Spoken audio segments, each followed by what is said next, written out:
Mūzikas akadēmiju Beļģijā pieskandina latviešu un igauņu balsis. Abu zemju diasporas kori apvienojušies koncertā Jūras dziesmas.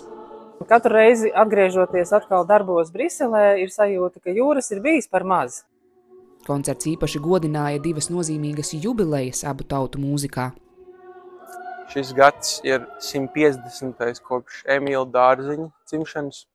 Tas, protams, latviešu kormūzikā ļoti nozīmīgs vārds. Un mēs atzīmējam 90 gadus kopš Arvo Pērte dzimšanas.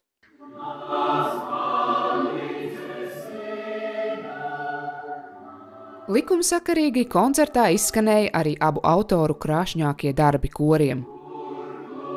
Man vecāki ir latvieši, bet es nekad Latvijā neesmu dzīvojusi. Un es latviešu valodu nekad skolā neesmu mācījusies. Tā kā priekš mani arī tas piedalīties korī arī man palīdz uzturēt latviešu valodu.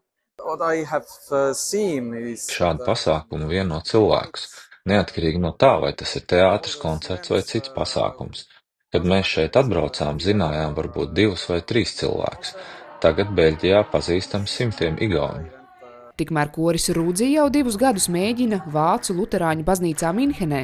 Vietējā draudze bija tik sajūsmināta par mēģinājumos dzirdēto, ka šogad uzaicināja kori noorganizēt visu vasarsvētku koncertu. Mūzika ir tāda internacionāla valoda, kas man liekas ļoti stipri saskan ar vasarsvētku notikumu, kas aprakstīts Bībelē, ka kāds runāja un citi dzirdēja katrs savā valodā. Un mūziku vienmēr tāda ir viņas daba, katrs dzird savā emociju valodā. Īpaša pieredze tā bija arī dziedātājai Ūtei. Mans tēvs bija latvietis.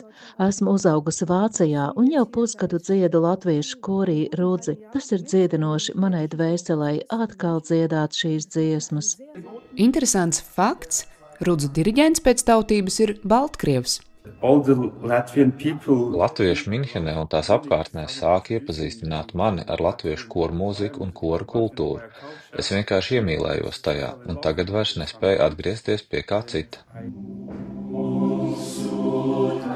Arī šeit koru sadraudzība neizpaliek.